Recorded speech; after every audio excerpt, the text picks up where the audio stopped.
ముఖద్వారం ఏర్పాటు చేసినటువంటి దాత కాంటెస్టెడ్ కార్పొరేటర్ బీజేపీ యువ నాయకుడు మిత్రుడు కర్చర్ల ఎల్ఎస్ గారిని వేదిక మీదకి రావాల్సిందిగా కోరుచున్నాం.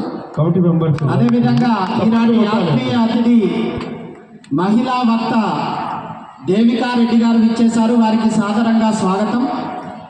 వారు సీనియర్ ప్రత్యేకంగా కృతజ్ఞతలు తెలుపుతున్నాం. స్వాగతం, సుస్వాగతం. ఇప్పుడు కర్చర్ల ఎల్ఎస్ గారిని జై శ్రీరామ్, జై శ్రీరామ్. కర్చర్ల ఎల్ఎస్ గారు ఈనాటి కార్యక్రమానికి సంబంధించిన ఫ్లెక్సీలు, అదేవిధంగా మన గోపీనగర్ స్వర్గీయ బండకింది అర్జున్ గౌడ్ గారి నివాసం వద్ద భారీ కటౌటు ఫ్లెక్సీలు, ప్రతి కాలనీలో ఫ్లెక్సీలు ఏర్పాటు చేశారు.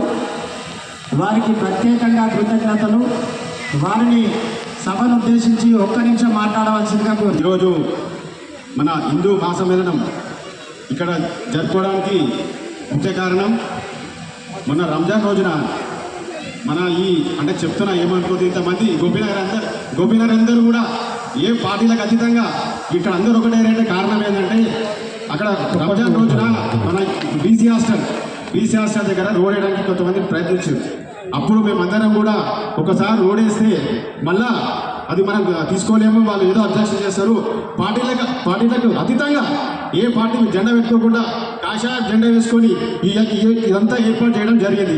ఇదంతా కూడా ఇక్కడ లోకల్ నాయకులందరూ కూడా, మనం లోకల్గా ఛత్రపతి శివాజీ అనుకుంటాం, మన కేశవన్న ఫస్ట్ నుంచి అందరినీ కట్టగట్టి రవీందర్ గౌడ్ కానీ పాండన కానీ అందరూ ప్రతి ఒక్కరు కూడా ఇంత మంచి ఏర్పాటు చేయడానికి తోడ్పడ్డారు.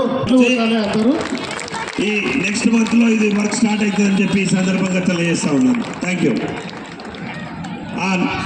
ఏం లేదు, మ్యారేజ్ డే సందర్భంగా అందరికి చెప్పమని చెప్పి గురువు గారు చెప్తారు.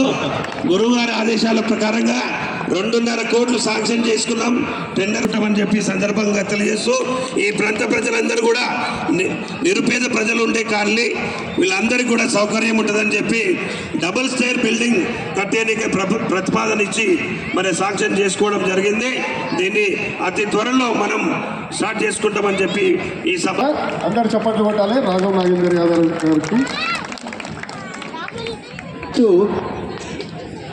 ఈనాటి కార్యక్రమానికి ఇంత వన్నె తెచ్చినటువంటి ఈ స్టేజు, ఇక్కడున్న ఈ చైర్లు, ఈ గ్రీన్ మ్యాట్కి మాకు ఆర్థికంగా సహకారం అందించినటువంటి బీఆర్ఎస్ సీనియర్ నాయకుడు కాంటెస్టెడ్ కార్పొరేటర్ రవి యాదవ్ గారిని వేదికపైకి రావాల్సిందిగా వెళ్ళి తీసుకురావాలి. రవి యాదవ్ గారు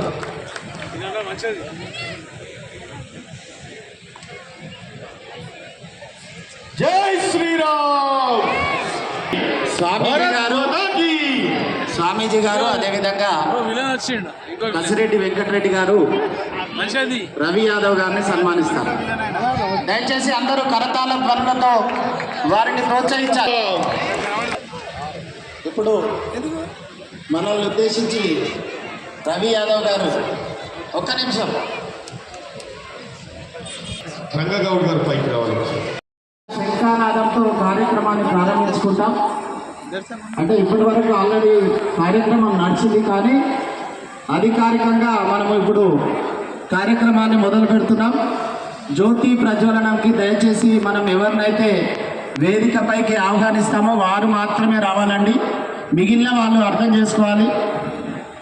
మొదటగా ఈనాటి హిందూ మహాసమ్మేళనం కార్యాచరణ కమిటీ అధ్యక్షులు కాటా నరసింహగౌడ్ గారు వేదికపైకి రావాలండి.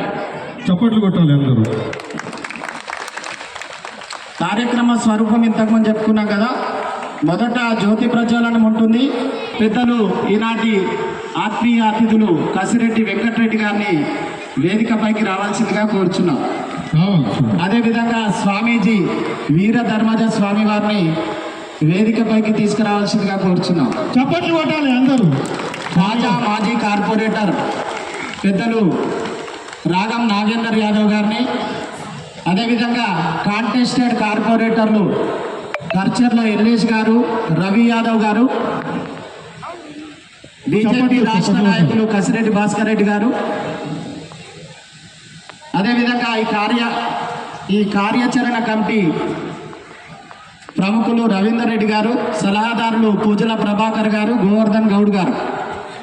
దయచేసి వీరు మాత్రమే పైకి వస్తారు, అర్థం చేసుకోవాలి. సభా మర్యాదను మనం గౌరవించాలి. అందరూ ఒకసారి చెప్పాలి, జై శ్రీరామ్, భారత్ మాతా కీ జై శ్రీరామ్. శివ బృందం గారు, శంఖానాదం.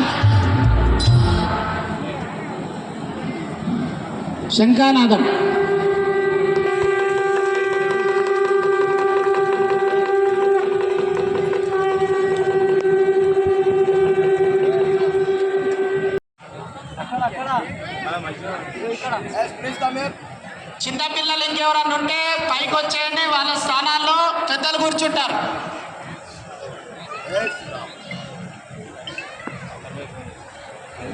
సివిల్ డ్రెస్ లో ఉన్న వాళ్ళందరూ, చిన్నపిల్లలందరూ పైకి రండి.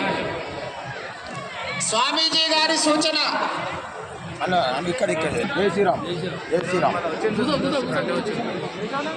సైలెన్స్, ఎవరు మాట్లాడొద్దండి. అందరూ దయచేసి, మధ్యలో ఉన్న వాళ్ళు దయచేసి సభకు ఆటంకం కలిగి. అద్భుత అవకాశం మీకు, స్వామివారి ఆశీస్సులు అందుతాయి కాబట్టి చిన్న పిల్లల